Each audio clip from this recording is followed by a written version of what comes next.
ওং বিষ্ণু ওং বিষ্ণু ওং বিষ্ণু।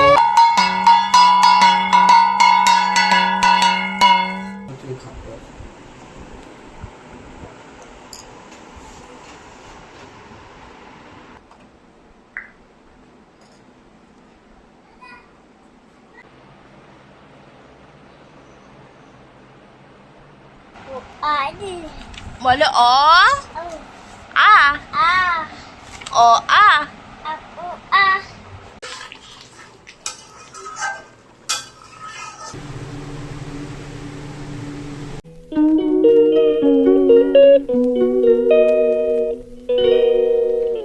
হাই এভরিওয়ান, কেমন আছো তোমরা সবাই? আশা করছি সবাই খুব ভালো আছো। Welcome back to my channel স্বপ্ন তরি, আর ওয়েলকাম তোমাদেরকে আরও একটা নতুন খুব সুন্দর একটা ব্লগে। আশা করছি পুরো ব্লগ ভিডিওটা তোমরা দেখবে। আর যদি আমার ভিডিওগুলো তোমাদের ভালো লেগে থাকে তাহলে ছোট্ট করে একটা লাইক, কমেন্ট, শেয়ার, সাবস্ক্রাইব করে দিও। চলো এখান থেকেই আজকের ব্লগটা শুরু করা যাক। তো দিনটা ছিল জ্যৈষ্ঠ মাসে প্রথম মঙ্গলবার, মানে জয় মঙ্গলবারের পুজো। আমি সকালবেলা তাড়াতাড়ি ঘুম থেকে উঠে স্নান সেরে চলে এসেছিলাম জ্যাঠাইদের বাড়ির এখানে। জ্যাঠাই এখানে সব পুজোর জোগাড় করে রেখেছিল, সেইগুলোই এসে দেখছিলাম। তখনও কিন্তু বাউন ঠাকুর পুজো করার জন্য আসেনি, তাই এখানে জ্যাঠাই সব পুজোর জোগাড় করছিল আর আমি গিয়ে দেখছিলাম কত সুন্দর লাগছে, কত সুন্দরভাবে ডালাগুলো সাজিয়ে রাখা আছে। আর এই যে দেখো, এটা হলো আমাদের মনসা মন্দির। আগের ব্লগে তোমাদের সাথে তো শেয়ার করেছিলাম এই মন্দিরটা আমাদের আবার নতুন করে করা হচ্ছে। তো কিছুদিন আগেই কমপ্লিট হয়েছে, প্রতিষ্ঠাও হয়ে গিয়েছে। এই প্রথম এখানে জয়মঙ্গলবারের পুজো করা হবে।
পুজোর সব ডালা মন্দিরে ধরে নিয়ে চলে আসা হয়েছে, সব কিছু জোগাড় করা হয়ে গেছে। আর এই মাত্র বাউন ঠাকুর এলো। অনেকক্ষণ ওয়েট করার পর সবাই মিলে অনেকক্ষণ অপেক্ষা করেছিলাম, তারপরেই বাউন ঠাকুর এসছে। কারণ পাশের বাড়িতে পুজো করে তারপর আমাদের এখানে পুজো করার জন্য এসেছিল। বাউন ঠাকুর তো ওখানে পুজোতে বসে গেছে। তারপর এইদিকে আমরা একে একে করে সবাই ধূপ মোমবাতি জ্বালিয়ে দিচ্ছিলাম। সবাই একটা করে মোমবাতি জ্বালিয়ে দিচ্ছিল আর ধূপও জ্বালিয়ে দেওয়া হচ্ছিল। তারপর এখানে বাউন ঠাকুর পুজো করা শুরু করে দিল।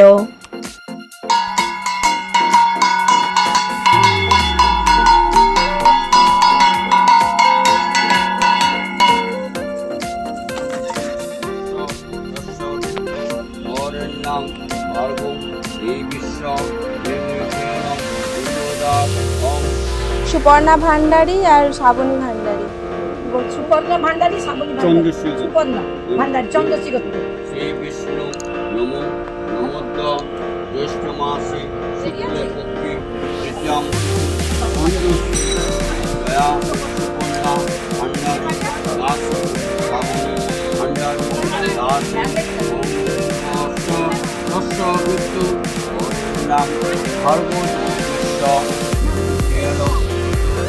মালতী ভান্ডারী, চন্দ্রশ্রী গোত্র।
ওই দিকটা পেছন করে ওই রকম ব্যাস।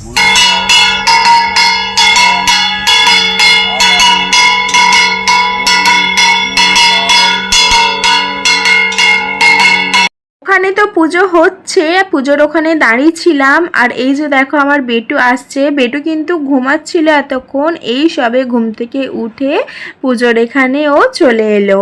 আর ও তো ঝাঁই বাজাতে ভীষণ ভালোবাসে, তাই দিদিভাই ওখানে ওকে ঝাঁই বাজানোর জন্য বলছিল। আর এখানে দেখো ঠাকুরমশাই পুজো করছে। সেদিনকে সকালবেলা এত রোদ উঠেছিল, সবারই ভীষণ কষ্ট হচ্ছিল। আর ঠাকুরমশাই তো রোদের মধ্যে বসে পুজো করতে খুবই কষ্ট হচ্ছিল। তাই মা এখানে কি করলো, আমাদের একটা বড় ছাতা ছিল, সেই ছাতাটা এনে ঠাকুরমশাইয়ের মাথায় ধরেছিল যাতে রোদটা না লাগে। আর এইদিকে বেটুকে আমি মন্দিরের ওপর বসিয়ে দিয়েছি একটা গাছের নিচে, যাতে বেটুর গায়ে রোদটা না পড়ে।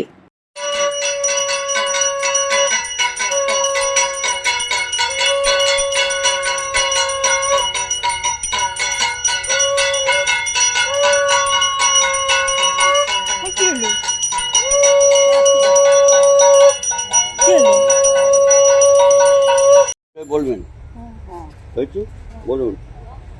নমো কায়ন মনসা বাচা কর্মণা যৎকীর্তং ময়া জ্ঞান অজ্ঞান কৃতং। বলি দেওয়া হয়ে গেল, তারপরেই এখানে বাতাসা হরিণট দেওয়া হলো। এই যে দেখো ওইদিকে তো হরিণট দিয়ে তারপর বেটু যেহেতু বসেছিল, বেটুর কাছেও কটা ছড়িয়ে দিল। আর বেটু কতটা আনন্দ পেয়েছে দেখো, কত সুন্দর হাসছে। খুব ভালোভাবে পুজো হয়ে গেল। তারপরে এই যে দেখো একে একে সবাই মিলে যে যার ডালা নিয়ে বাড়িতে চলে যাচ্ছি। আর এখানে বেটু তো কিছুতেই আসবে না, তার এখনও হাই উঠে যাচ্ছে, ঘুমটা ঠিকঠাক করে হয়নি। আমি যদি ঘরে থাকতাম তাহলে ওকে আবার একটুখানি ঘুম পাড়িয়ে দিতাম, ও এত তাড়াতাড়ি ঘুম থেকে ওঠে না।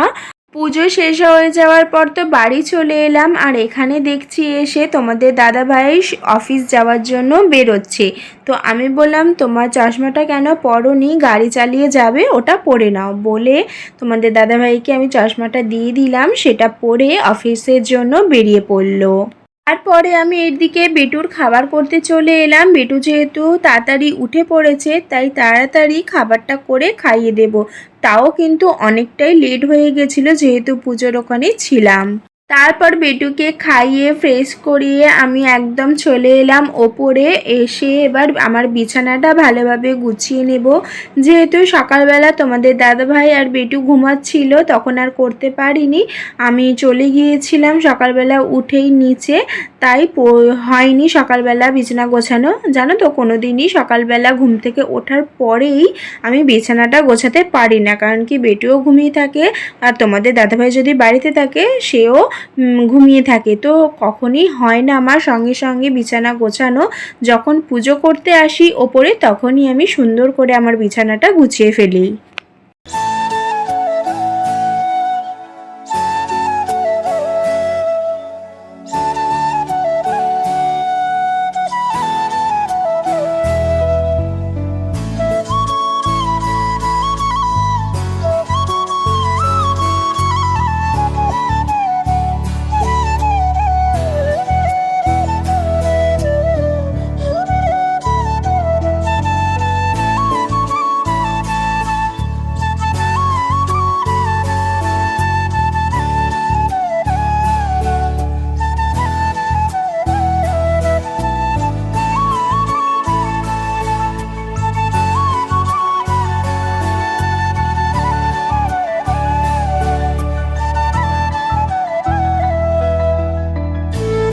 এখন চলে এসেছি আমি ছাদে ঠাকুরের বাসন নিয়ে। এখন ঠাকুরের বাসনগুলো ভালো করে ধুয়ে নেব। আর বাইরে তো দেখো রোদ পুরো খাঁকা করছে, সকালবেলাতে এত গরম লাগে কি আর বলবো। আর এই যে দেখো আমাদের সেই ছোট্ট উনুন, এখন আর উনুনে সেইভাবে রান্না করতে পারে না মা, কারণ ছাদে ভীষণ গরম, আমাদের টিনের গরমটা ভীষণ পরিমাণে লাগে তার জন্য। আর এই যে দেখো আমাদের সেই নয়নতারা গাছ। জানো গাছগুলো না একটু একটু করে শুকিয়ে যাচ্ছে, জল সেরকমভাবে ঠিকঠাকভাবে দেওয়া হচ্ছে না বলে ট্যাঙ্কিতে সেরকমভাবে জল থাকে না। এখন গরমের জন্য ভীষণ পরিমাণে জলের সমস্যা হচ্ছে। কদিন তো আমাদেরকে জল কিনেই খেতে হচ্ছিল, এত পরিমাণে জলের সমস্যা হচ্ছিল। তাই ট্যাঙ্কিতে জল না থাকার ফলে গাছেও ঠিকঠাকভাবে জল দিতে পারা যাচ্ছে না। আমি যখনই পুজো করতে বসেছি, বেটু যেই আমার গলা পেয়েছে, দেখেছে মাম্মাম ওপরে আছে, সেই ছুটে চলে এসেছে ওপরে। বেটুর সাথে গল্প করতে করতে এখানে আমার পুজো করাও কমপ্লিট হয়ে গেল। আমার পুজো করা তো হয়ে গেছে। জানো তো সকাল থেকে এক ফোঁটাও জল খাইনি। উপোস করে থাকলে খাবারের থেকে বেশি জলেরই তেষ্টা পায়, একটু জল তেষ্টা তো পাচ্ছেই, কিন্তু যতক্ষণ না ওই পুজো করা গদটা খাওয়া হয় ততক্ষণ কিন্তু কিছু খেতে পারবো না। পুজো তো হয়ে গেছে, এবার যাব গিয়ে ওই প্রসাদের গদটা খাবো। এই যে দেখো চলে এসেছি প্রসাদের সাথে গদটা খেতে। এটা কিন্তু একেবারেই খেতে হয়, আমি কিন্তু পুরোটা একেবারেই খাই। তোমরা কিভাবে খাও আমাকে কমেন্ট করে জানাতে পারো। আর পুজোর প্রসাদটা খেয়ে এবার একটু চা বসিয়ে এলাম নিচে, একটু চা খাবো। যেহেতু প্রত্যেক দিন সকালে একটা অভ্যেস হয়ে গেছে চা খাওয়ার, একটু চা না খেলে শরীরটা যেন কীরকম হচ্ছিল। কিন্তু তার আগে আমি একটু জল খাবো, ভীষণ জল তেষ্টা পাচ্ছে। এখানে আমি বোতলে করে জল ভরে নিয়ে চলে এসেছি, পাখাটা চালিয়ে দিয়েছি, চালিয়ে একটু বসে জলটা খাচ্ছি। আর সেদিনকে এতটা পরিমাণে গরম লাগছিল কি আর বলবো, তাই শাড়িটা ছেড়ে আমি নাইটিটা পরেই ফেললাম। আর শাড়ি পরে থাকতে পারছিলাম না, যেহেতু শাড়ি পরার অভ্যাসটা একদমই চলে গেছে। বেটু হওয়ার পর থেকে তো আমি নাইটিই পরি, তাই নাইটি যতক্ষণ না পরি আমার যেন শান্তি হচ্ছিল না। তাই নাইটিটা পরে নিচে চলে এসেছি। এখন একটু টিফিন করে নিয়েছি। মা সকালবেলা মুগ কড়াই আর আলু সিদ্ধ করেছিল টিফিনে খাওয়ার জন্য, তাই আমি এখন মুড়িটা খেয়ে নিচ্ছি।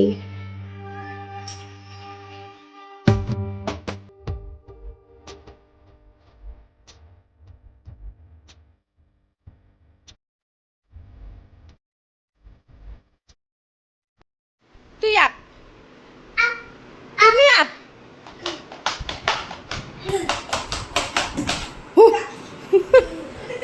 তারপর তো দুপুর হয়ে গেছিল, বেটুকে স্নান করিয়ে খাইয়ে এবার উপরে চলে এসেছি। তোমরা তো দেখলেই প্রায় 2টো বেজে গিয়েছিল। আর এই যে দেখো আমার স্ট্যান্ডটাকে নিয়ে এদিক ওদিক করছে। এখন নিয়ে যাব ঘরে, গিয়ে এবার ওকে ঘুম পাড়াবো। এবার গিয়ে তো একটু দুষ্টুমি করবে, ওপরে এলে ওর যে কি যে দুষ্টুমি করতে ইচ্ছা করে কি আর বলবো।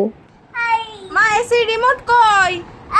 দেখো দেখো আমার দিকে দেখো, রিমোট কই? Remote AC AC.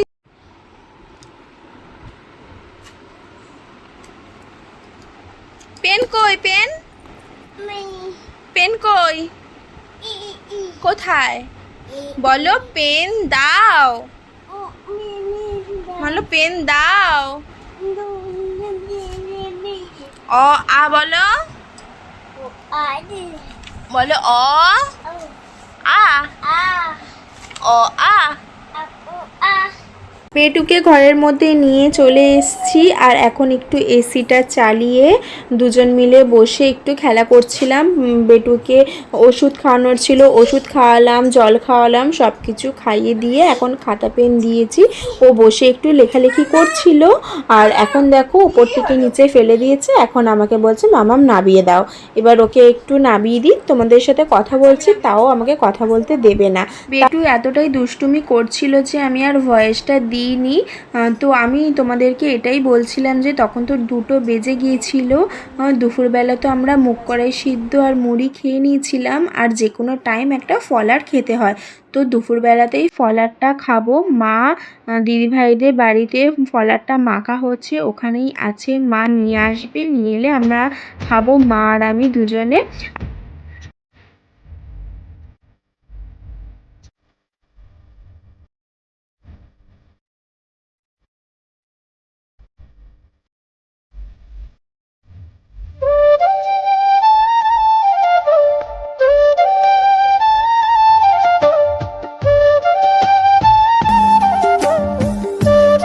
দুপুরবেলা একটু রেস্ট রেস্ট করে নিয়েছিলাম। তারপর দেখো চলে এলাম এখন সন্ধ্যাবেলা রাতের ডিনার বানানোর জন্য।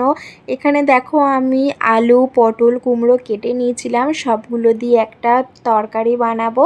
তার সাথে বানাবো পরোটা, যেহেতু আজকে নিরামিষ আমাদের ময়দার জিনিস খেতে হয়, তাই আমরা তো খাবোই, আর বাড়ি সবার জন্য একেবারে বানিয়ে নেবো। তো সবার জন্যই আজকে হচ্ছে কুমড়ো দিয়ে পটল দিয়ে আলু দিয়ে তরকারি আর সাথে পরোটা। এই যে দেখো এখন আমি তরকারিটা বসিয়ে দেব। এখানে ভালোভাবে সবজিগুলো ধুয়ে নিয়েছি, এখন পটলটা প্রথমে ভেজে নেব, তারপর তরকারিটা বসিয়ে দেব।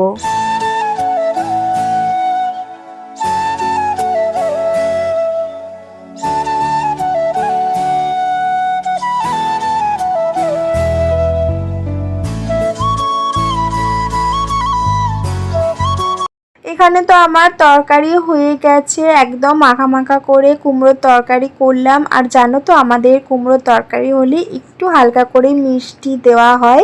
তোমরা কারা কারা কুমড়োর তরকারিতে একটু হালকা মিষ্টি খাও আমাকে জানিও। তারপর তরকারি নাবিয়ে আমি এখানে পরোটাগুলো করে নিচ্ছি। মা ওইদিকে আমাকে ময়দাটা বেলে দিচ্ছে আর আমি এদিকে সেঁকে নিচ্ছি। গোল গোল করেই করা হচ্ছে, যেহেতু এখন ভীষণ গরম, রান্নাঘরে বেশিক্ষণ একদমই থাকা যাচ্ছে না, তো যতটা সোজাভাবে করা যায় ও সেরকমভাবেই করা হচ্ছে। যেহেতু বাড়িরই সবাই খাবে, বাইরের কেউ খাবে না, তার জন্যই। তো এখানে দেখা খুব সুন্দর করে আমি পরোটাগুলো সেঁকে নিচ্ছি। আমার ভীষণ ভালো লাগে লুচি পরোটা করতে, আমি বেশিরভাগ সময় একাই করতে পছন্দ করি, কিন্তু সেদিনকে খুব গরম ছিল, ভীষণ কষ্ট হচ্ছিল, তাই ওইদিকে মা আমাকে বেলে দিচ্ছিল, আমি সেঁকে নিচ্ছিলাম। এখানে সবাই মিলে একসাথে খেতে বসে পড়েছি। বরমশাই এনেছিল মিষ্টি। তো চলো আজকে ডিনারটা কমপ্লিট করে নিই। আজকে সারাদিনে ব্লগটা তোমাদের কেমন লাগলো আমাকে কমেন্ট করে জানিও। তো চলো আজকের মতো এখানেই, টাটা।